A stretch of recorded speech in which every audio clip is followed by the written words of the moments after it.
what is going on, Wolfpack Nation? I hope everybody's doing well this evening. Thank you all so much for tuning in here with us for another edition of the Tuffy Talk live show. We got all of us here today. We even got Kenzie here today joining us, but I will forewarn everybody that she is at the beach right now, if I'm not mistaken. So that is why her internet is so-so, but we'll forgive her, because at the end of the day, I mean, again, she's joining us from vacation, so that's dedication right there, talking to state stuff. So we'll give you the benefit of the doubt there, Ken. But make sure, first of all, if you're tuning in here with us, first of all, just send us a comment. Let us know who's here. Let us know just what's going on, everybody, and kind of what questions you have. We'll definitely make sure to get to them here today. So, but with that being said, though, again, I mean, obviously, man, we're another day closer here to NC State football coming back. And actually, too, we were actually doing some math. And so for those who don't know, Macon and I, and it sounds like even Greg, too, even possibly we could convince to go to the Clemson game. And then my family just put together plans to go to Louisville. Okay, Ken's is going. So, and then obviously ECU and UNC, we're going to be there, no doubt about it. We ain't missing that. So the only game which I don't think we can convince any of the Tuffy Talk people to go to is Syracuse, unless anybody wants to bite the bullet on that. Megan, can't hear you. I thought, Layton, that the Tuffy Talk budget would fly us all up there. The Leighton Smith budget more so, I would say. I'm kidding. Yeah. Leighton makes a big bucks. Bruh. No, I don't foresee any of us making it up to Syracuse. That's for sure. No, I mean, just it's pretty expensive, actually. I remember. I got my Syracuse orange on today, though. Yeah, you do actually. You got to watch out for that. But I remember my Atlantic now. Yeah. But I remember my senior year, we actually flew my wife, up there, and it was quite expensive to get there. Has anybody else been to Syracuse on the Tuffy Talk team and tuning in here with us? Oh, really? Okay. Had a couple. Was it a recent trip or? It was a while ago. Okay. Yeah. Greg, you're muted. Gotta flip that button. Anyway, what's going on, Justin? Appreciate you tuning in with us, man. Go ahead, Greg. I would say I did it for basketball when we were in the Sweet 16. So okay. I haven't done it for football. Okay. Yeah. I'll tell you, it's definitely an interesting setup, for their basketball court, especially with such a historic program like Syracuse, to play in. It's weird. But yeah, I sat in bleachers. It was like going to like a high school football game. Right. Yeah, no, absolutely. Absolutely. So, but with that being said, though, Justin says nope. So yeah, it sounds like very few have been Syracuse, but it is cool, but just it's expensive. Syracuse isn't probably going to be that good this year, so I don't think many people are very keen to paying so much money to get there. But go ahead, make it cold. I think their defense is not too bad. And Sean Tucker, but I've read their defense was actually their defense. If you look at the numbers, was actually it wasn't bad. Yeah, it was good. So I don't know if they bring everybody back, but I imagine their defense may not be that bad. I think it actually might be a pretty good defense. It's just they can get anything out of Garrett Schrader. I mean, he can run, but he can't really throw. So yeah. Now they're going to run the ball 40 times a game, pretty much. Well, especially with Sean Tucker, they're going to feed him the ball like there's no tomorrow. But one good piece of news though, which I found out today, is me and my family locked down tickets for the ECU game. But the funny thing is that we're actually sitting on the home side, lower level, pretty low, because so basically it was like, do I want to be in the shade but be in the middle of a bunch of ECU fans, or do I want to be on the wayside cooking half to death but with NC State fans? So I was like, screw it, it'll just make it that much more sweeter when we beat them in front of in the middle of all these ECU fans. So I'll take it. There'll still be a decent amount of State fans on that side, I'm guessing. Probably.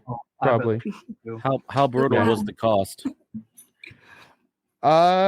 Not too shabby. I mean, because I will say, we have a family friend of ours who's a ECU fan that actually lives in Greenville. So we're actually going to stay with them the night before and night after and make a weekend out of it. But so he hooked us up because he's a part of the Pirate Club or whatever their thing is. I guess the Pirate Club. Yeah. So all right. So that means go ahead. That's what we're doing because my mom went to ECU, so she's gonna be wearing purple and gold, and her roommate. We're staying at her roommate's house.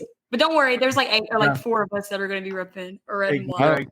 Greg, the starting price on StubHub for that game is $125 a ticket. Yeah, it's actually down a little bit. I looked a couple weeks ago; it was almost $300, but that's $125 before all the service fees. So it's going to be like $200. Yeah, assume another 70% more, and then you're yeah. But keep in mind though too that that single season tickets haven't even gone on sale yet. So I think it's August 4th or August 5th. So make sure Wolfpack Nation. So people like Greg, etc., don't want to pay a ridiculous price to get tickets, ahead of time. Just wait for that date, and then whatever that, I think it's either August 4th or 5th. Again, we'll double check that. Make sure to tweet out, because once that date hits, we want every NC State fan to pack red out. Exactly, pack red out. So that being said, we'll jump on over here to Tuffy's Weekly Rewind. Here we go.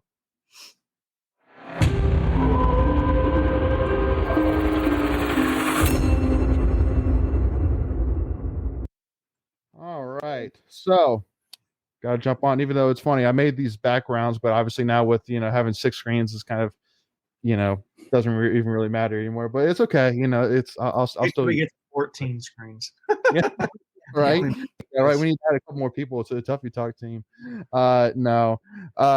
So obviously one of the biggest things that came out was a couple things. So obviously the men's basketball and women's basketball out of conference schedules came out.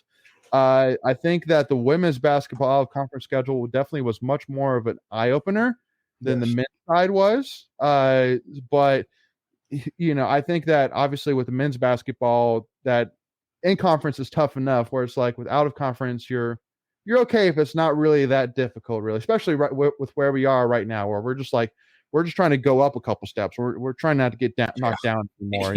So that's kind of my thoughts. So Kenz, what were your initial reactions to either women's or men's out of conference? I'll let you pick. Men's, I didn't really have like that much of a moment or anything when I looked at the out of conference schedule, but the battle for Atlantis, I think that's going to be, that's going to be what our team actually is capable of. I feel like that's where we're going to see that at. Yeah, absolutely. Macon, you want to add anything to that? Yeah, the only game on the NC State's non-conference schedule that was interesting was Vanderbilt, besides the battle for Atlantis. I honestly don't remember what the women's schedule looks like. I'm trying to go back and look here. I'm looking at it now. Okay, so we got Charlotte, UConn, the Vanderbilt, West Virginia, Iowa, Georgia. Those are some pretty solid teams, particularly the UConn and Iowa games. So those will be really good matchups. It's definitely a different tier of a non-conference schedule than the men's team right now. Yeah. No, absolutely. Well, keep in mind too that the 3 toughest games I think you could pick out in the out of conference are Georgia, Iowa, and UConn. And all 3 of those are on the road. So definitely, tough. But I think that for those who have checked out the Madison Hayes interview that we did with her a couple of weeks ago, which if you haven't checked that out yet, make sure to do that as a must watch. But I mean, she kind of went in a little bit more into detail in terms of how this team is going to look. And I mean, she definitely thinks that this team can eclipse what was accomplished last year. I think that she's very excited about how this team's going to be put together, with obviously with the return of Diamond Johnson, having a full offseason with Wes Moore, Sanaya Rivers, looking to really make her name known, was a big time recruit that transferred from South Carolina, and a couple other great transfer additions as well, on top of Jakia Brown-Turner, you name it. It should be a special team this year. So definitely make sure, again, if you haven't already, get season tickets yet, make sure to definitely go do that. It should be a lot of fun, especially for women's. But hey, with men's, sky's the limit. But we'll talk a little bit more about them, as we actually have a question about them in our Tuffy's mailbag. But with that being said, we're going to have to jump over here to a special edition here, as we're going to do once again the 6,000 follower special NC State trivia. So first of all, thank you all so much for getting us there to that awesome mark. Only a year and a half in, we started Tuffy Talk back in either late December, January, our Twitter account, back in January of 2021. We already hit 6,000 followers, so we really appreciate that. So with that being said, we had so much fun with the trivia last week that we're going to do it again this week. But the difference is that last week we did 5 questions, but in honor of it being 6,000 followers special, we're going to do 6 questions. Hey, Megan, look at you. We're going to do 6,000 questions. All I'm going to say is I'm still riding high off I brought out my championship from last week. So yes. The way you did that sound effect is like you bleeped him out, like he was cussing, like he was right. No, I just I'm 6,000 followers. Yeah. Well, no, I was just like, oh man, Macon's gonna start talking. Man, I need to do his sound effect. So, for those who don't know that, he's been dying for that sound effect for ever since we started this thing. Yes. And Will Pryor commented in and said, "What's up, guys? Bought 4 season football tickets this year, first time in 20 plus years. I don't believe Greg is cheap. No, Greg is not cheap. I can tell you that right now. That is not a word within all the those thought elements of Greg. Behind him, the nice fireplace. Yeah, come on. Banner. Yeah, I'm not cheap. I just don't like wasting money. So if I can find a better deal, I'll find the better deal. So you can call me frugal. Hey, Greg goes to a lot of nice concerts too. I'm just saying, you might see him around. That's true. So make sure if you're commenting again with us, make sure again to send in your answers, your thoughts as we go and as these questions come. We'll definitely try and keep up with it. And then also too, if you're just listening to us or checking us out after, make sure again to still put in the comments or even just let us know how you do as well with answering these 5 questions. We'd love to know. So with that being said, and Kenzie, a lot of pressure too because first time, so got to deliver big here. Oh, so nervous. First question. What were the original NC State colors? D. A. Well, hold on here, Ken. Jeez. Man, a little quick to jump the gun. You could be wrong. I'm kidding. No, I'm kidding. Spoiler alert. She's booted. I apologize. All right, Lee. I thought that was the goal. I thought it was first. All right. Read each option, then let's. All right. Let's try this again. So we're doing NC State trivia. Here's the first question. Hey! What were the original NC State colors? A, pink and brown. B, red and brown. C, green and brown. D, pink and blue. And I think we used to be called the NC State gender reveal. Gender reveals. You should have put one as pink and put pink and blue, and then the other one is blue and pink. That was funny. Well, I just for some reason again it's because honestly for a while I thought it was pink and brown. For some reason I thought I've heard that from somewhere. That's why I thought it was pink and brown, but no, pink and blue. I was like, man, we have blue in our colors at one point. That's bad. I would like to know what shade of blue it was. I mean, obviously everything was black and white photos. But, I think it was I think it was kind of close to a Carolina blue. Yeah. Yes. I think so. Yes. So, but yes, everybody, it was D, pink and blue. Congratulations, 1 for 1. Definitely a little bit of a toss up there, but no, just thought I'd start off a little bit soft. Exactly. Hey, we got 5 more to go here. So, all right. So, and then yes, Justin got it with D as well. All right. What is Mr. and Miss, not Mrs., Miss Wolf's wedding anniversary? A, 1975, B, 1978, C, 1981, or D, 1985? So, I mean, I gotta guess. Any guesses? For sure. We had a saying in the. Go ahead. No, you go. So when you don't know, when we would take tests in the Navy, our saying was "When in doubt, Charlie out." So I'm going 1981. Okay. I'm gonna say 78. I think it was earlier. I'm gonna go 78 too. I'm gonna guess A. I was gonna say B, but I'm gonna say A because I remember they celebrated a milestone recently, and maybe. Well, that would be unless they celebrated in 2018. That'd be a little closer. Yeah, 21 would be even closer. To be honest with you, all right, so it's B, but I'm gonna go A. All right, so we got Macon with locking in 1975. Got Michael and Mackenzie going in at B, 1978, and Greg at C, 1981. So first of all, Michael and Kenzie, unfortunately, you're wrong. And then, but Macon, you're wrong too. So Greg, you got it, 1981. Congratulations, Greg. 1981. Yeah, last year celebrated 40 years. So, and keep in mind that when Will Ferrell did his walk around before the Boston College game back in 2015, he saw Mr. and Mrs. Wolf and he said, "So what is the key to a happy marriage?" And he looked at it for a while and goes, "Communication, right?" So just keep that in mind. That's what made it work. So for 40 years. Hold on, bro. Bruh. Yeah. All right. Question number 3. What is the highest ranking ever achieved by NC State football? And it happened back in 1967. A3, B5, C6, D8. So with Greg saying he got it, he'll go last. Macon, what do you think? A. Kens, what you got?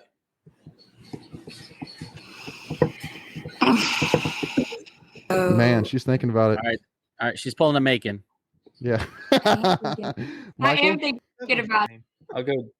I want to say B, but Macon sounded really so I'm gonna go with him. A.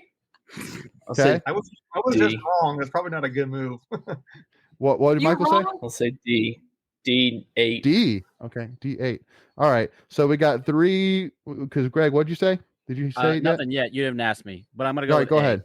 A. Go ahead. A. All right. So we got Macon, Mackenzie, and Greg saying A, and we got Michael saying D at 8. Well, it is A. A3. Michael, The what highest a loser. No, I'm kidding. achievement. What a loser. And then Michael. I'm 0 for 2. I'm 0 for 2. Over 3. Well, we've had 3 questions, so Yeah, we've had 3 questions. How can you be 0 for 2? Yeah. Well, Dang the it, first one was a gimme. What kind of math did you? The first one was a gimme, I thought. Okay. Yeah. All right. Yeah. All right. Well, for those who are tuning in with us, make sure again to send us the comments what your answers are as these questions go. We still got 3 more here. So and who we got? Greg, I think is perfect so far, 3 for 3, if I'm not mistaken. So he's the one to beat. All right. Question number 4. Which coach leads NC State basketball with the most NCAA tournament appearances with 7? A. Herb Sendek, B. Norm Sloan, C. Everett Case, or D. Jimmy V? This is a trick question. How's it a trick question? None of the above? I can tell you why. But I have a reason why I think I know the answer, and I'll share it with it. But I think I got my answer. Yeah, I got an answer. I don't know if Okay. it's right. All I'm right. pretty sure I know. I'll jump in. I'm gonna go A. Herb Sendek. Okay. Ooh. And then I'll ask your explanation after. Yep. Greg. All right, come on, y'all. I'm What we gonna got? say B. C. All right. Okay, Kenzie, are you gonna do D? And so we have one for everybody. I'm gonna go Coach Case. Yeah. Okay, so we got Greg with Herb Sendek, and then Michael with Norm Sloan, and then Macon and Kenzie with Everett Case. No, making And then Michael and then Michael Mackenzie Kenzie. had Everett Case. All right. Well, so first of all, Herb Sendek is wrong. Emotional damage. And then B, Norm Sloan is incorrect as well. C is incorrect as well. It's actually Jimmy V with What? 7. Wow. Jimmy had He had, 7. he had more after 83. He had a So lot here's more. why I knew it wasn't Everett Case. I'll say that. Because here's why I knew it wasn't Everett Case. And here's the only reason why I say that. Because back then, the only way you could go play the NCAA tournament was if you won the ACC championship. Yeah. It's true. There was no other way. Yeah. So Yep. I That didn't was know at some point it got to be where I'm thinking, okay, well, there was the David expansion. Johnson Yeah. stuff that happened right around then. Maybe that was when, but I was wrong. Okay. Yeah. It wasn't Everett Case. That was my thought logic too, Macon, just reverse. Like they had opened it up, so that's why I went with Herb instead of Jimmy V. But they expanded it shortly after 83. So Yeah. like Well, but keep in mind though, so actually it might be a shocker to you here, but so Jimmy V had 7, Everett Case had 6, Herb Sendek had 5, Norm Sloan had 3. Okay, well, I'll say that's also too. So Everett Case was dominant. yeah. Sure. And Sloan wasn't there super long. And again, And his early years were bad. yeah. Sloan's By the way, probably- if you guys have never watched and for those watching, the ACC made a documentary specifically about the ACC tournament, and it legit is one of the best documentaries I've seen Agreed. for sports ever. It's really, really good. And if you love NC State, the first 3 episodes are NC my State heavy. Yes, Yeah. for sure. I need to watch After 83, you can turn the series off. Yeah. For real though, And it's Duke really- and UNC. it's really good. It's really good. I Yeah. have to watch it. I never went back and watched it. It's on very- demand all this week on ACC. So really well done. Yeah. There you go. All right, so 2 more questions here. So now we have nobody that's perfect anymore. So now it's just all on the table. So all right, which NC State basketball player played the most games ever in an NC State uniform?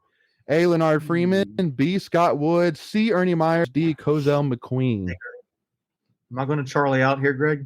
Should I Charlie out here? I mean, I was leaning it not to be funny.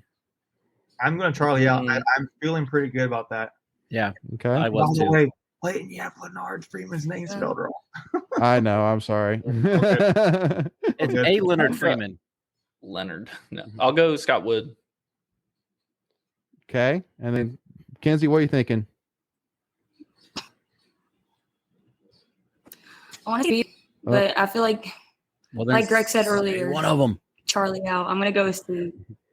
Charlie. All right, so Michael's got Scott Wood, and Greg and Macon and Mackenzie have Ernie Myers.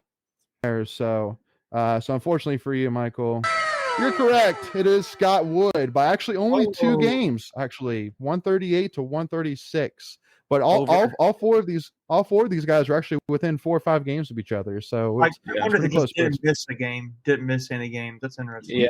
Yeah. I was just thinking he played. He played a lot as a freshman. The seasons were longer.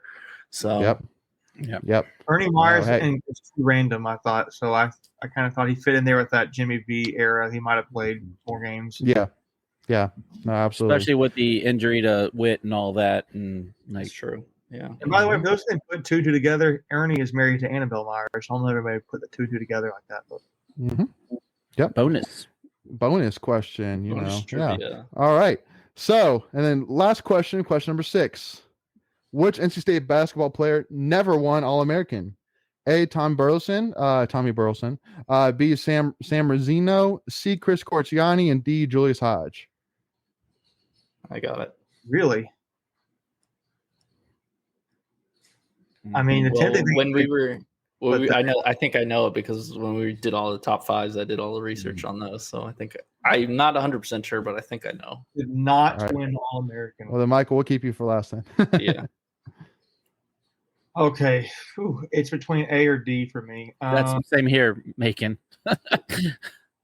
Man, I'm thinking back in the day, centers were just a premium, but you're also playing in an era with other dominant centers. Mm-hmm. I'm going to go A. Yep. That was my thought logic as well. Okay. A. Greg got A. Tommy Burleson as well. So they both got Tommy Burleson. Mackenzie, what do you got?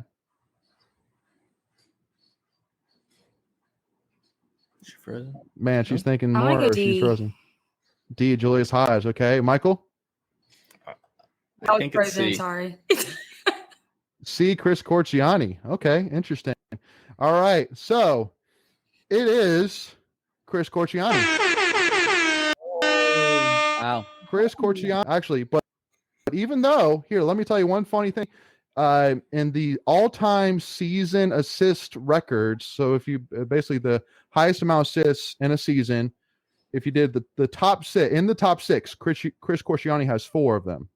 So literally all 4 of his seasons rank in the tops in terms of assists per season all time. But yeah, he never won All-American. He leads NC State in assists. Oh yeah, a lot. Yeah. Was he number 1 in the? He was number 1 in the ACC. Was he before? Yeah. He was number 1 in the ACC before. What's his face? For UNC, beat him out in like 10 years ago. Marcus Page. No. Before Marcus Page.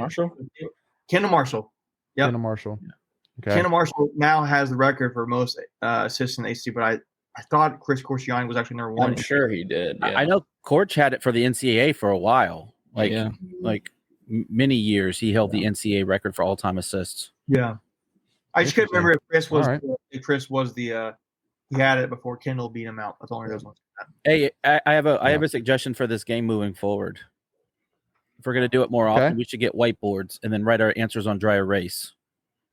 Ooh, could do that. That'd be a good idea. I got one of those. That'd be a good idea. We could do that. All right, good deal. Yeah, no, I mean it's a lot of fun, and definitely we'll definitely have to get fan feedback as well, see if they enjoy it as well, and we'll do it more often. So with that being said, though, we'll jump into Tuffy's Tweet of the Week. So with that being said, here we go.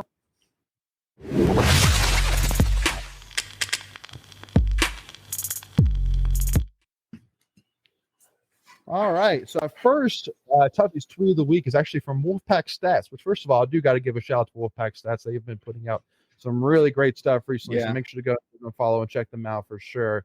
But so this tweet from Wolfpack Stats says, hard to believe Dave Doeren is entering his 10th season at NC State. It's crazy to think about. He is second all time in wins at NC State and needs 9 more wins to pass Earl Edwards, who has 77, Greg. And in 17 years.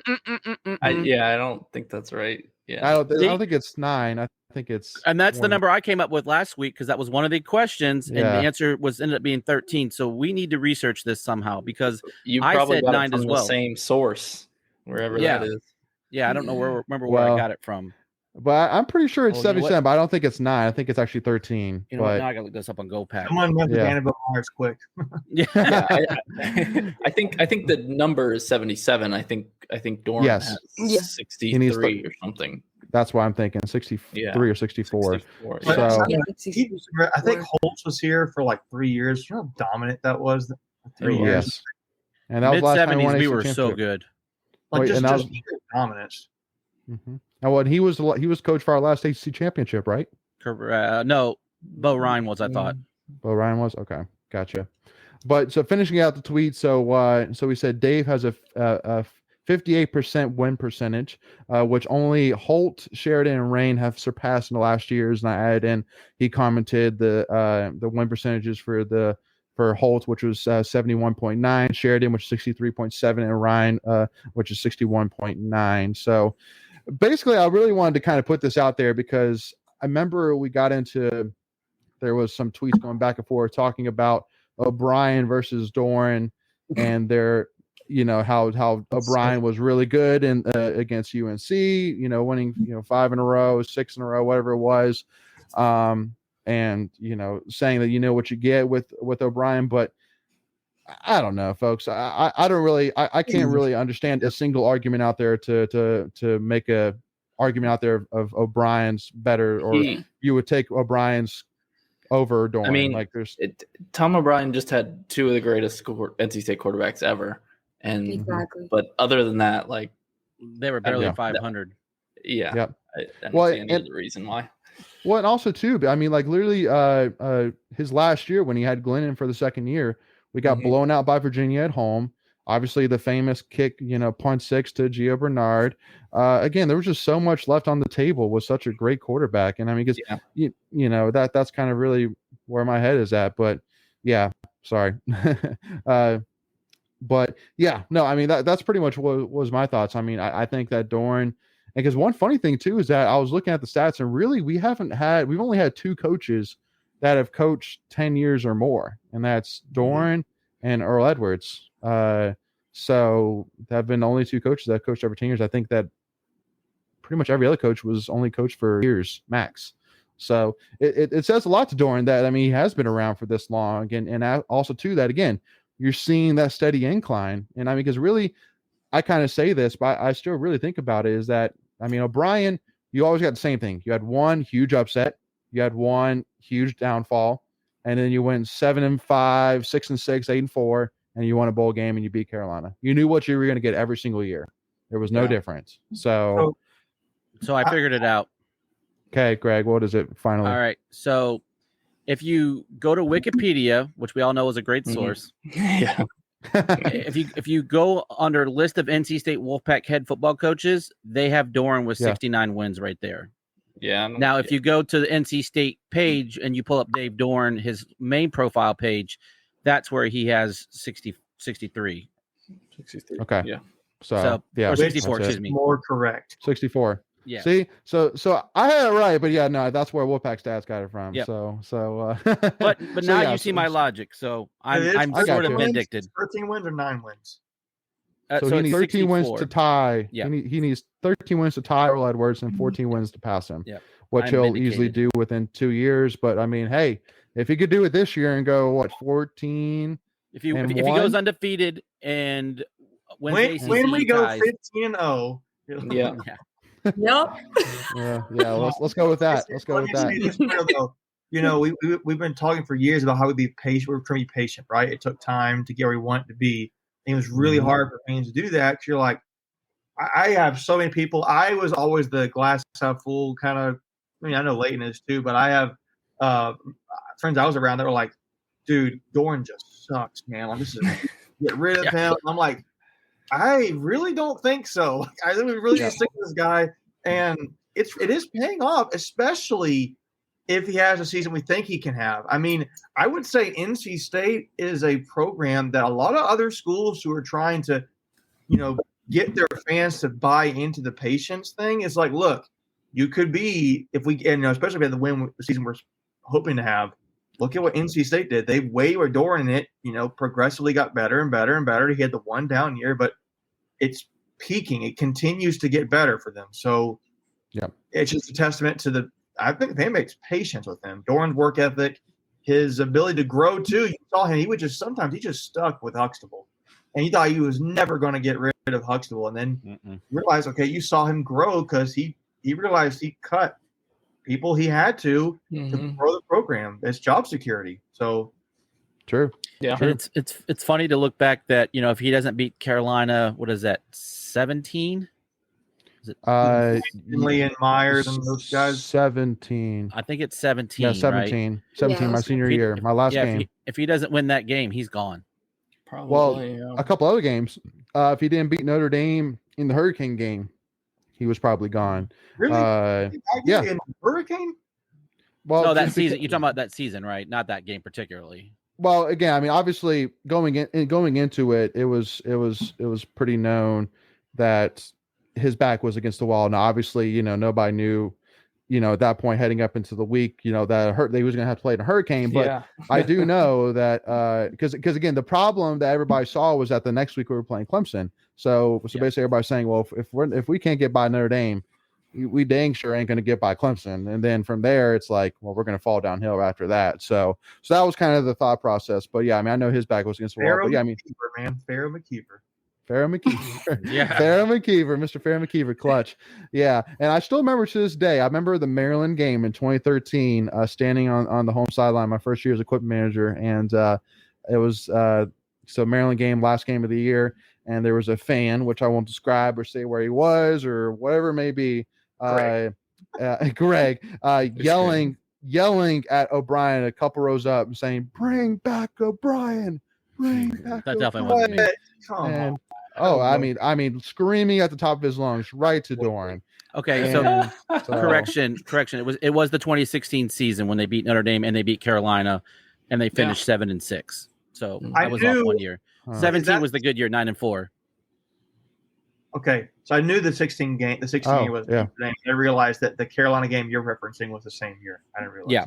Yeah. Gotcha. Yep. So again, I mean, Doran can, by the time his tenure ends, which whenever it may be, again, he's still relatively young, when you compare him to most college football coaches out there. So I mean, I think at the end of his tenure, if he can get a couple 2 ACC championships in his belt, which I don't think is crazy to think about, then he can make an argument at the end of his tenure as being the greatest football coach Cincinnati State's ever had. I mean, he could definitely make the case, but again, we're still way early in his tenure, but it could definitely happen. So to your point, Leighton, he's 50. He's 50. That's crazy. 50 years old. That's crazy. So, I mean, he's easily got another 15, 20 years at least. So, all right. So, Will Pryor did a quick trivia. Who of you saw David Thompson play as a freshman? Okay, it's not trivia. Showing my age, but I saw him play Wake Forest at Old Coliseum in Winston-Salem. I believe he put up over 40 and also got into scuffle with Wake Forest player. Nope. David Thompson's, there's no denying that. He's a great ACC player. Go ahead.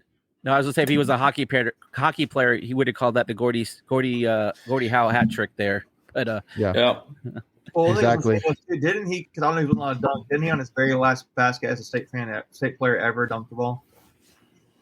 That would be cool to do it. I've heard that story that he was on his very last bucket, which I guess didn't count. He dunked the ball. Yeah, I know. Back then you got a technical foul for doing that. So yeah, I can see that. I think he did. I think that's true. So. All right, so we're going to jump into our next tweet here, which is from A. David Hill Joint saying ACC is 28-65, So a 30% win percentage versus other Power 5 leagues since 2018, and 12 of those wins are by Clemson. So meaning that only 16 are from teams other than Clemson and ACC. Rest of the league is an embarrassing 16-62. 5 ACC teams are 0-4 blank versus other Power 5 leagues, including marquee brands such as Miami, FSU, and Virginia Tech are all 0-6 against other teams in the other Power 5 leagues, which is crazy to say the least. And also, too, congratulations to Kenzie for paying the power bill, and we got some light behind her. Woo! I didn't know it was gonna get this dark in here, so I got my cousin to come turn the light on for me. There you go. Oh, you're the best. That's awesome. That's awesome. But I am interested though. I wasn't able to do the research ahead of time, but I'm interested where NC State stands with that. I'm doing it now. Not very good, but okay, here we go real quick. In 2018, we lost to Texas A&M in the bowl game, so there's 0-1. Mm-hmm. Sorry, I'm trying to scroll here. I mean, 2019, we definitely didn't win anything. We lost to West Virginia. Yeah. Mississippi State last year. Yeah, we lost to them then. Last year. We didn't have a bowl game that year. Liberty. That's not Power 5. It's not Power 5. It's Group 5. Vanderbilt. Oh, it's about since 2018. Excuse me. 2018. Yeah. So I think we're 0-for. Oh wow. I think we are too. Yeah. Kentucky lost to Kentucky in the bowl game. Yeah. Mm-hmm. So this year we have an opportunity against Texas Tech. Hey, UConn growing. No, UConn. No, they're they're the same conference as American. Correct? As ECU is what I'm saying. Yeah. Texas Tech is the only one. Texas Tech's the only one. And then a bowl game. Potential bowl game. Yep. Yeah. All right. So we got an opportunity this year. We had a chance last year, but Kenzie's favorite team, UCLA, didn't quite make the game. I won't talk about it. Well, I got in a debate with some Carolina family members yesterday, and it didn't end well. So, and that got into it today too on Twitter about 10 wins. Did N-State get 10 wins last year? Like, yeah, no. So I feel you there, Kens. We also had Mississippi State home game canceled because of COVID, and the West Virginia home game West Virginia from a hurricane. The hurricane. So we lost some opportunities to get wins there. And LSU punked out. Yeah, and we totally would have beaten them. Oh man. So yeah. All right. So next tweet of the week is from Todd McGee. Sorry. Go ahead, Michael. I was just gonna say, do you know what year that LSU series was scheduled? Yeah, I think it was either 17 or 18 that was supposed to happen. I was gonna say if it was 19 with Joe Burrow, we would have gotten crushed. We were playing LSU at home my senior year, and they were playing at LSU the year after that. So what year was your senior year? So 17, 16. Yeah, that's what I thought. 16. Oh, yeah, 16 and 17. They were going to meet in Baton Rouge in 2017 and in Raleigh 2020. Mm-hmm. Oh, so I was supposed to be last year. So I was wrong. Okay, 2 years cool. ago. Well, 2020 would have been a good year to play them because they sucked. Yeah. That's right. The year after they lost everybody. That's true. Well, it would have gotten canceled anyways because of COVID. So. That's true. That deal was made in 2005. Yeah. Speaking of that, did you see that BYU's off the table? Yes, I did. Yeah. Why is that? Someone backed out. Yeah, someone backed out. We don't know who. They did. I think they did in this case. No, they definitely did because they have to. LSU canceled on us. Because they're joining the conference, so they have to trim down all their because right now all their conference is technically non-conference because they're independent, so they have to trim down their schedules. That comment right there. Yeah. So in game 14 Alpha comment saying, man, I have to go to San Diego Thursday, 6+ hour flight, but Dad got his Holiday Bowl champs t-shirts that we will wear in protest, quote unquote, if they get here or parentheses if they get here in time. We protested at their hotel. So go right ahead. Yeah. There's definitely Holiday Bowl shirts on eBay. I've seen them. So yes. And then Will Pryor commented saying David Thompson did dunk in the latter part of his last game. I was not there for that one, unfortunately. So, all right. So jumping into this tweet of the week. So Todd McGee, and I'm sorry it's small. It's kind of a long tweet. But so his tweet started off by saying UNC versus NC State football since 2000. Overall win-loss, we are at 153 to 122. They're at 134 to 139. So they actually have had a losing record since 2000. Head-to-head wins, we have 13. They have 9. Seasons rated in the final AP poll, we have 4. UNC has 2. Top 25 recruiting classes, UNC has 8. NC State has 2. And then NFL draft picks, UNC has 70, NC State has 62. And then he goes on saying NC State less talent equals more wins. UNC equals underachievers. So, needed that last night. Yeah. Really needed that screenshot last night. Yeah. No, I mean, again, I think we have said for a long time that, UNC pretty much almost every year has great recruiting classes and there's always a group of NC State fans that are saying, "Oh my gosh, like what are we going to do to compete against UNC? They're killing it on the recruit jail. What are we going to do?" It's like, listen, they haven't done anything with recruits since Butch Davis, even before that. Okay, like they got 5 stars left and right. Here's the only guy I honestly think they can point to right now. I mean that Izudu guy got drafted last year in the last draft, like a few months ago. It was an offensive lineman, but I think he was like 3rd or 4th round, which is good. Yeah, I think it was like 3rd. Okay, but I really think Josh Downs is the closest thing. Yeah, I was going to say that. That's it. Josh Downs is probably arguably the best receiver in the ACC this year. I think it's arguable. So, but beyond that, you're right. What can they ruined Sam Howell? We've belabored over that. They've had nothing. They've had nothing. Ty Chandler was a good transfer. That wasn't anything. And really recently, what are you talking about? They got a 5-star cornerback. Yeah. Greg is still upset about that.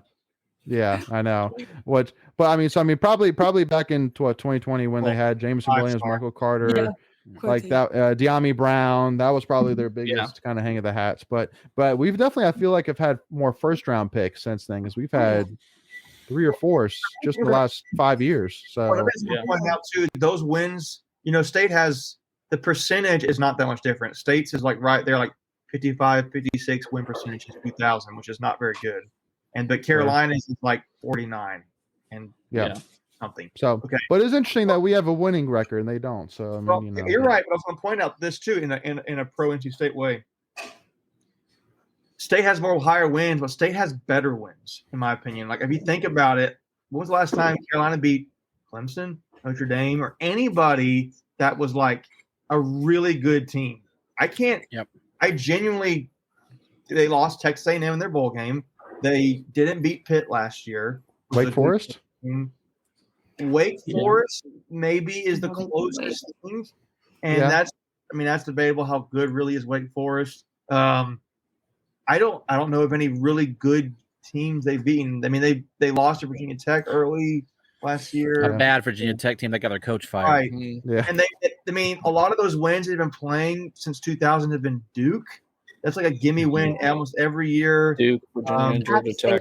Miami's have been great most of the time. Virginia. I'm sure there's a couple because they've had a couple good seasons. Like I think what was that 2015? They won 11 games or something. Well, 7 years ago they played App State. Oh wait, they got blown out. Never mind. They got beat. Yep. The point is though, like they don't have really any good wins to point to. Like big wins, even with and they have a lower win percentage. State has beaten Notre Dame once. I mean, they've beaten Clemson 2 or 3 times, probably more than that, maybe more than that since 2000. And then you've had good wins against ranked Carolina teams. You've had good wins against. I mean, I want to go compare to Wake Forest, but you know what I'm saying? Like there's better wins. I'll do you one better, Macon. I'll do you one better. Historically, since we've gone to 2 divisions, the Atlantic has been so much better than the Coastal. So to say that State has done that in the stronger Atlantic division should even bode even more. Correct. True. Like the win percentage aren't that great when you consider the wins. Right. There is even more of a weight towards NC State's resume. In terms of like probably top 5 wins, we definitely have the edge for sure. Yeah. Now, the one thing which I did want to bring up, which isn't kind of a tweet of the week, but because it's not a tweet of the week, it'd probably be an anti-tweet of the week. But there was a college football, I think it was PFF College Sports, something like that, put out. Oh, don't get me started. The top 10 quarterbacks. Well, that too. Yeah. So So top 10 quarterbacks, and Devin Leary was not one of them, but they had 4 ACC quarterbacks that were on the list, including Sam Hartman, Tyler Van Dyke, the Pitt quarterback, Slovich, and then some other guy else. And then Brennan Armstrong. Brandon Armstrong. I will say this. I do think Devin Leary is I don't want to say the word polarizing player this year, but it really is like you either love him or hate him. Yep. Yeah. Like, I agree. He's another guy, or he's like a stud. He's the best guy. I wouldn't even say that. He's either on your radar or he's not. It's not even a love-hate per se. Like either you're all in or you've never heard of him. Right. Yeah. No, again, it's we won't even get into it yet. I mean, that literally in the top 10, there was 4 ACC quarterbacks, but not Devin Leary. So there's no way you can tell me he's the fifth best quarterback in this league. No. And that list had CJ Stroud as the 4th best quarterback behind Caleb Williams and Spencer Rattler. So Spencer Rattler, he's done nothing yet.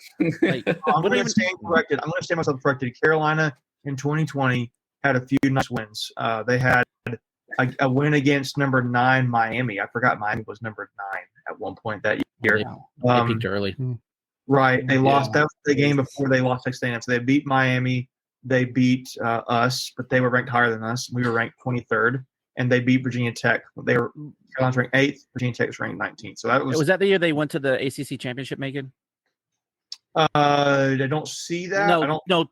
20 was Notre Dame and Clemson, right? Yeah, 20. Yeah, 20 was the year they played Texas A&M and lost in the bowl game. Yeah, but we did too. So yeah, they lucked into that. They finished in the ACC and went to the Orange Bowl. Correct, but that win against those are some nice wins there. And then I'll keep looking, but. That was the one year I'm seeing. I don't see any. But the one that I was specifically talking about was where they had a map of the United States and they had the best college football stadium in each state, and it had App State as the top one in North Carolina. And I think pretty much everybody's heads exploded because again, it's only because they have mountains around them. Okay, that's the only reason. But we have 30,000 more seats than they do, and obviously. Much better crowd, much better. I mean, just the entrance itself. I think honestly our entrance is pretty underrated. I actually really love our entrance. The fireworks is awesome, man. Like I love it. I think it's really, really sweet. The only thing which I would like is that the music be a little bit louder on the entrance, but that's the one little slight request. But still, I mean, to even say the App State's in the same ballpark as Carter Finley, it's going to be even better with the lights this year too. Oh my gosh, yeah, no, just let's cut it there. Greg, what are your thoughts on it? No, I was just gonna say, speaking of the intro, someone had posted yesterday on Twitter. I don't know if anyone's familiar with the song "Wolves" by I know Post Malone is in it. Big Sean. Man, that like the first 20 seconds of that song, I could definitely get behind that for an intro. Yeah, it's a good one. Yeah. No, I'm sure that's. But we need. I have a song that I suggest. Here's my song. It's not Wolves, and I don't know that song yet. I got to go listen to it. Could be a great song. My other suggestion, and it's just a song there's a band called Kasabian. That's a song called Clubfoot. That's really freaking awesome. It's kind of got this. It's got this AC/DC vibe to it. That's my post it in our chat later tonight, and then I'll go give it a look. I'll tell you. But anyway, though, so jumping into our last tweet of the week, got to give a shout out here to Coach D. Eric McLean tweeted out a picture of saying one of the greatest interactions on the ACC network. My man, Coach D, delivering gifts today, and it's a picture of a signed red solo cup by Coach Doran saying "Go Pack, Dave Doran." And I'm saying right now. If he really did sign autographed red solo cups, no, I'm saying if he were to do that, like I see what you mean. Signed or cigars signed by him, like that would be. Put me in for 2. Yeah, right. It'd be pretty sweet. It'd be like a collector's thing. Just put it there, and then cool. And then I mean, think about this. Okay, he sold them for $50, right? And then the money goes to charity. Yeah. I think that like Jimmy V. A really cool collector's thing. Like I know Packer and Durham just got off, but that'd be a cool thing that they could put like on the shelf in the back of their show, and they had it on that kind of thing. Yeah. No, I would totally buy one of those. Yeah. I agree. All right. So that being said, we will jump into our Tuffy's mailbag. Here we go.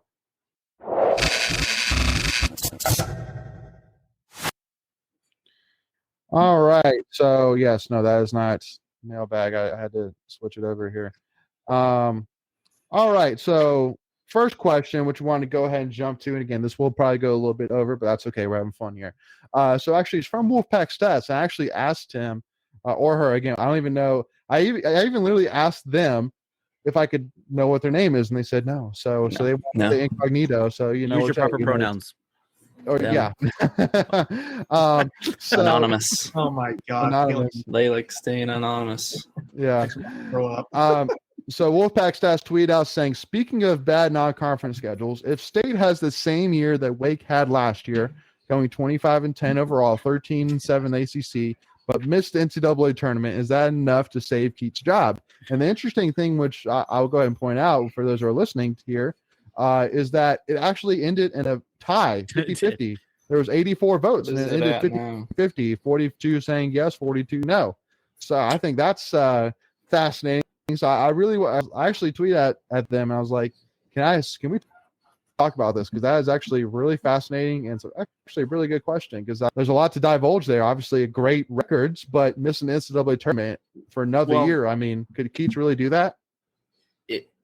Well, if we go 25-10 and 13-7, we're not missing the NCAA. So yes, we are. With that, and I don't mean to be rude. That non-conference is just as brutal as Wake Forest was last year. Right. It's really. Yeah. I don't think it is, because you think how well those teams do. Right. I mean, if those smaller schools could win their lower conferences, and I'm not saying they're going to. I don't know what their preseason rank is, but it's not impressive. I will at least say that. So it's not like, oh wow. I mean, like, I think it's debatable. I think at that record of 25 and whatever the number was, 10, totally 25-10 on 25-10 would totally depend on how well other schools perform. And it probably also depends on what our non-conference wins are. Because I mean, in the Atlantis, we have potential to play Kansas and Tennessee, who are Kansas is defending national champions. If we win that, if we somehow beat them, that'd be a great. And by the way, a great win. Does your company drug test? My company, yeah. Does it drug test? Because we are not beating Kansas. No, but I'm just saying, like, the opportunities there. It's like, no, you're right. I mean, we hung with Purdue last year, so anything's possible. We have at least 3 games in the Atlantis tournament, so like, there's Wisconsin, Kansas, Tennessee, BYU, USC, and Dayton, and Butler. Like, if any of those 3 teams were on our schedule normally, that I don't be a good non-conference. Just because they're in the tournament, it doesn't look as good. Yeah, I hear you. But again, I mean, Wake's non-conference was brutal last year. If you really, they had like 4 or 5 teams, 300 plus. I think the ranking for their strength of schedule non-conference was like whatever. Like, how many teams are there? 300 some teams. I think it was 350. I think it was 350 out of like literally like lowest. So it was bad. Ours. I mean, I'm not saying we have a hard schedule. It just won't be. It won't be that bad.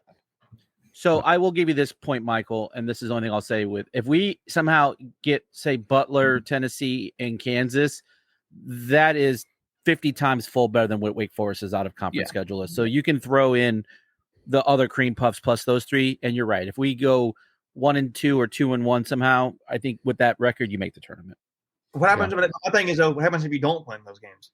What happens if you just beat Campbell, Elon, and whoever the other school is? Or you go 500. You go 500 non-conference. Let's say you go even 6. We go 500 in non-conference. Let's say you go 65%, 70% in non-conference, but you don't get those big wins. Are you going to get in at 25-10? No. Who knows? Well, but it also depends on how the rest of the country does too, right? I think you'd be a bubble team. You can't predict. You can't predict the rest of the country too. 25 wins would imply you've beaten some really good teams in the ACC too. Yeah. So theoretically, yeah. No, and again, it's just, to me, I feel like that the bar has to be this year for it to keep an NCAA tournament. Period. Yeah. We need to get back there. He hasn't been back there since his first year here. That's why you're seeing him bring in those guys he's bringing in my opinion. I think he's trying to. But yeah. Well, and again, because he's and we were kind of saying that. I mean, he's done what he needed to this offseason. He's brought in great pieces. He brought Big T back. He brought in great coaches. A great recruiter who used to coach at Kentucky. So I mean, he did all things right in the offseason. So to me, really, this is an NCAA tournament roster. So now he just needs to make it happen. Get back there. Get into the middle of the ACC. That's all. I think that for me is where we need to be. We need to be in the middle of the ACC. We need to be competitive, and we need to be in the NCAA tournament. We need to be back there. There's no reason we shouldn't be back there with this team and with Big T, the number 1 overall sophomore in college basketball. We should be in the NCAA tournament. So but and hopefully too, if Jarkel Joyner and Big T, can gel, going to be a good combo. Yeah. Whew, yeah, they'll be good. So, all right. So now next one is from in-game 14 Alpha, and as you can see, it's not just one question; it's multiple. So, but we'll kind of dive into them. So first question he asked is, why is Clemson still a 3 prediction for the college football playoff? I can answer that. Clemson. They're Clemson. Because they're Clemson. Yes. No, because their bad year was 10 wins. So now the one thing which I did find was interesting was I think it was David Thompson. He put out an article talking about the most overvalued and undervalued players that the players at ACC Media Day or ACC Kickoff said were overvalued, undervalued. And actually the player that that was the most mentioned when it came to overvalued for quarterbacks was actually DJ Uyunglele. And you have a shocker button. So yeah, shocker. No, I took that down just so we get to 24. But I feel like going into the season, he's not really overrated though. Like obviously last season he was, because he had those 2 good games in 2020 when he came in for Trevor Lawrence. So going into that season he was, but now everybody's like, he needs to figure it out. I think he's going to be decent, but you don't hear a lot. I don't hear a lot of hype coming out of Clemson world about how DJ has made such amazing strides. Right. Yeah. Hearing even a little bit of talk that well, hey, maybe Cabe Klubnik might be the freshman. I think that's telling. But Clemson, I know they have guys. They have really good team, but their strength this year will be their defense. It's going to go as far as the offense will take them. And I mean, here's what I'm saying. They just lost Justin Ross. Who are their real weapons this year? Is it that Ngata in NGATA is one guy's last name who was a receiver last year? Obviously, Will Shipley, he'll be the main option there. But my point is they don't have the weapons they used to have. No.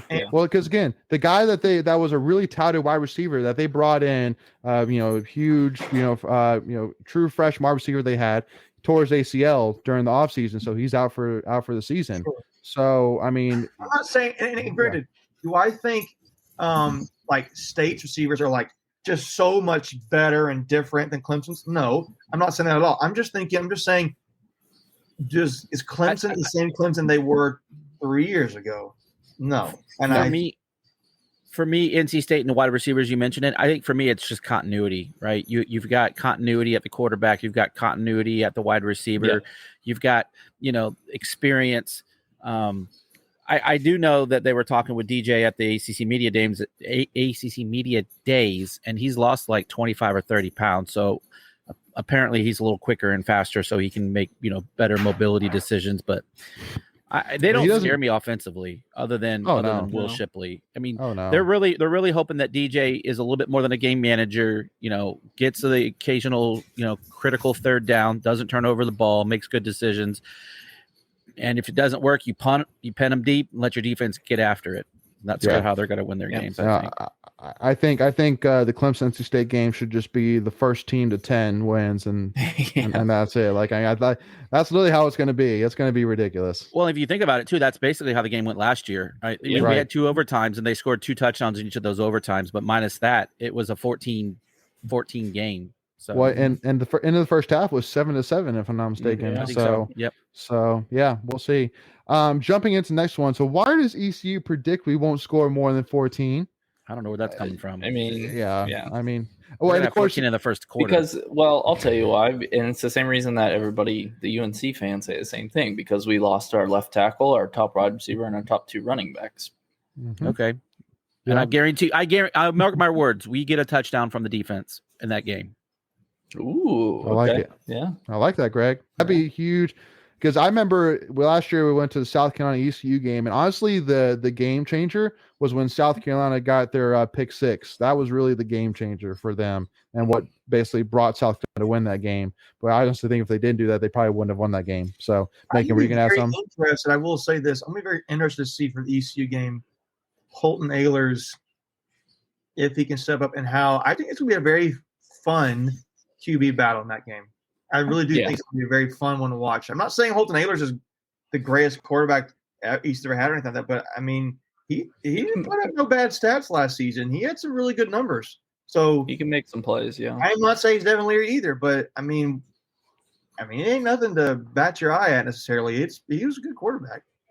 But the one thing which I'll say is that predominantly ECU does not throw the ball deep. They do not do many shot plays. And because I remember in the South Carolina ECU game, the only pass that was for more than 15 yards in that game was by a wide receiver, and it was the first play of the game on a wide receiver throw for a touchdown. but I mean, because like even looking back at ECU versus NC State in 2019, like there wasn't really many shot plays, and so I think it comes down to it that it was. But I'm saying, like, I'm just talking about Holton Ahlers predominantly.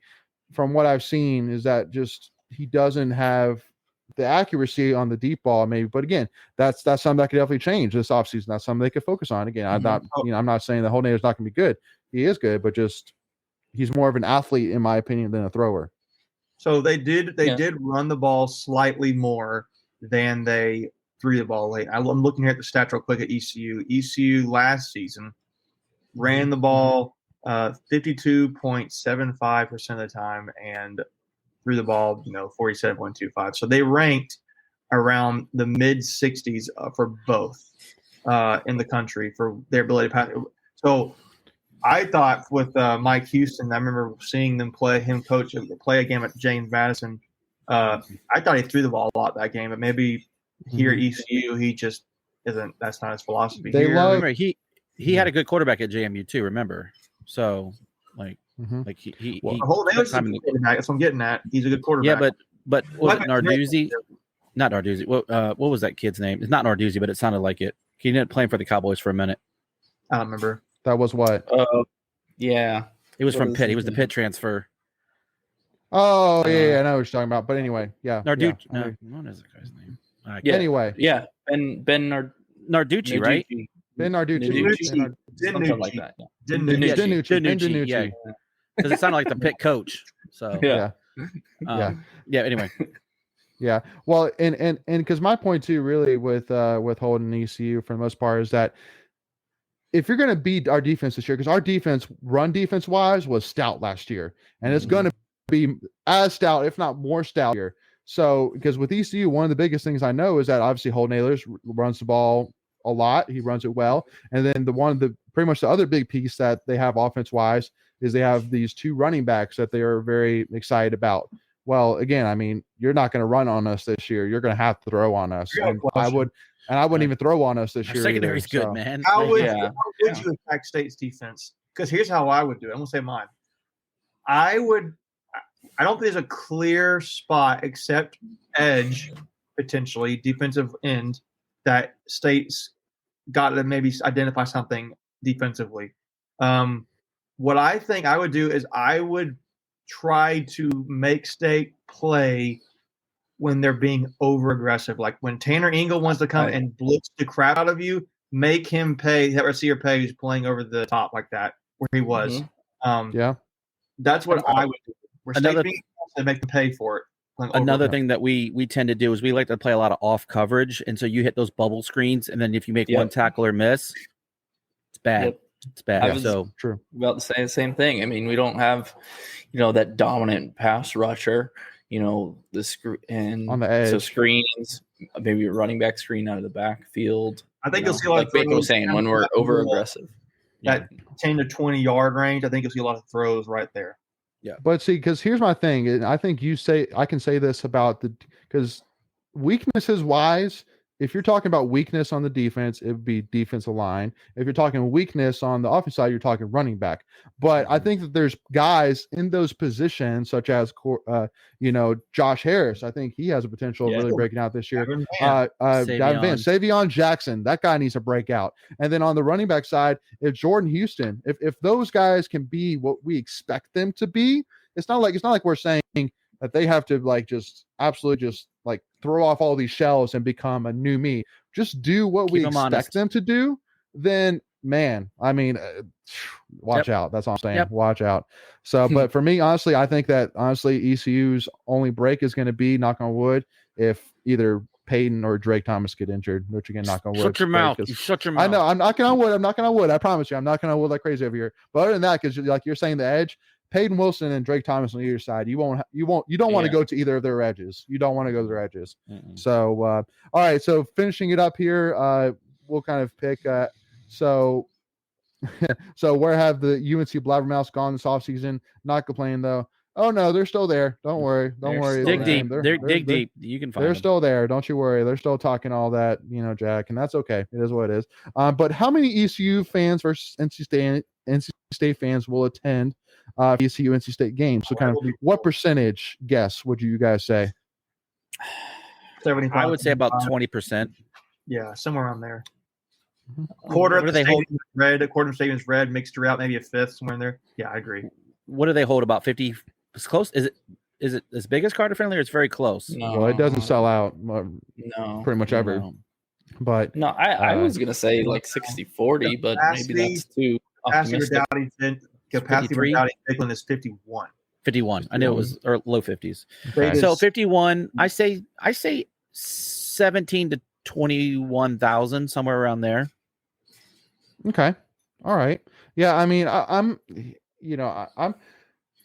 thinking that honestly, the only way that, because the problem is that yes, it's going to be a very hot game. So it's going to be a game where NC State fans say, listen, I don't care how much I'm going to sweat. I don't care if I become black, and have to put aloe on me for pretty much 3 weeks in a row. Like, I'm going to be there and support the Pack no matter what. And because I mean, now the one thing which is good is that since it's a noon game, the ECU students, won't be too drunk by then, hopefully. So Don't put it past them. Yeah, don't put it past them. You can't get up at 5 a.m. Challenge accepted. Leighton has had some horrible takes in the last 2 minutes. Like, come on, they're gonna be fired up. I'm kidding. Yeah, no, they're gonna be. Well, they're gonna be fired up, no doubt. They're gonna be hydrated just the wrong way. Yeah. Yeah. I've gotten up at 5 a.m. before. Yeah, exactly. Like it'll be a hot game. Most likely. I know my brother Amos is going to be there, and I got some cousins will be there. So there'll be some state fans who are there. That'll be a good amount. It's the first game of the season too. Remember that. Yeah. So with high expectations. I don't care how it is. There are people who want to be there because it's the first game of the season.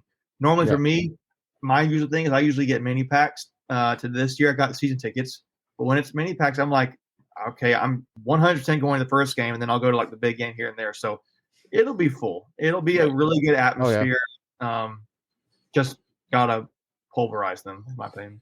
Yeah. No, I mean, just gotta punch in the mouth early. Again, because that's one of the things which I was kind of impressed about with South Carolina was that ECU first play of the game again did a trick play and threw a 75-yard pass for a touchdown.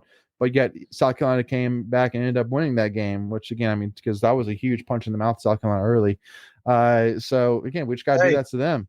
So I believe isn't their running back really good this year? I think that's what I was saying is that they have a guy that actually is replacing the guy that started last year, and so they have two running backs that they're excited about. But again, we have probably going to be one of the top 2 or 3 run defenses in the country this year. So here's the thing I'll say: if you want to compare apples to oranges with South Carolina and ECU last year, if something like that were to happen to State, I would say I wouldn't worry about it. We're a very veteran team. We kept our composure. We came back from deficits last year. So I just don't want the sky is falling fans. But if we get down early, it's a 4-quarter game for a reason. So But gosh forbid, if any NC State defense or defense coach are listening out there, protect the top. No deep passes first play. None. 0. Yeah. I'm looking here. It's Keaton Mitchell. That guy He's small, but he's very fast. And he's on Doak Walker watch list. Already. But I'm not worried. I'm just saying. Yeah, talking about like the defensive end factor may come into play game one. You just got to. Well, and that's a good point, making. We got to be gap discipline on that, right? So, like, don't let people get outside of you. Don't take yourself out of the play type thing. So, well, because we're not even talking about too that CJ Clark. I mean, we're going to get him back, and that's another big piece too. But also too, one thing that honestly I don't even think we've even mentioned it, but this is going to be Ruffin McNeil's return to ECU for the first time since he was let go. So I think honestly that a lot of State fans are going to play full Ruff, because I mean the last thing that we want to do is to bring Ruff to Dowdy Ficklin again and to lose to ECU. Like, no, we want to give him that satisfaction of a win, so it's just like, go ahead. I was to say, if there's a way we can make a coach an honorary captain, let's do it. That'd be so bad. That'd be so bad. I love it though. I'd be okay. Yep. All right. So with that being said, we really do appreciate you all tuning in with us again. This is a lot of fun, and make sure again every single Monday 8 p.m. So it is just chance to put it on your calendar, put it repeating. Tune in with us every single time. As again, we'll do NC State trivia, we'll do Tuffy's mailbag, Liquid Ryan tweets of the week, whatever it may be, answering your questions, thoughts during the show as well. So, but again, really do appreciate it. Again, also too, if you haven't already, hit that subscribe button. Again, it's free to do, and also too, really helps support us and the channel. Make sure also too to hit that notification bell so that you're notified on all your devices when we go live and release new episodes. And actually, because too, this week we're going to be starting tomorrow. We're actually starting our interview with Jack Chambers, actually the Georgia Southern transfer. So, I took it down. But, so make sure to tune in for those. And also make sure to tune in as well. August 1st, ladies and gentlemen. Big news from the Tuffy Talk side, so make sure to not miss out August 1st. So tune in as well. Again, also give us a follow, Tuffy Talk Now on Twitter or Instagram, and we will see you all there. And man, I don't got nothing. Everything's really far from me. So with that being said, though, go back, y'all. We'll see y'all soon.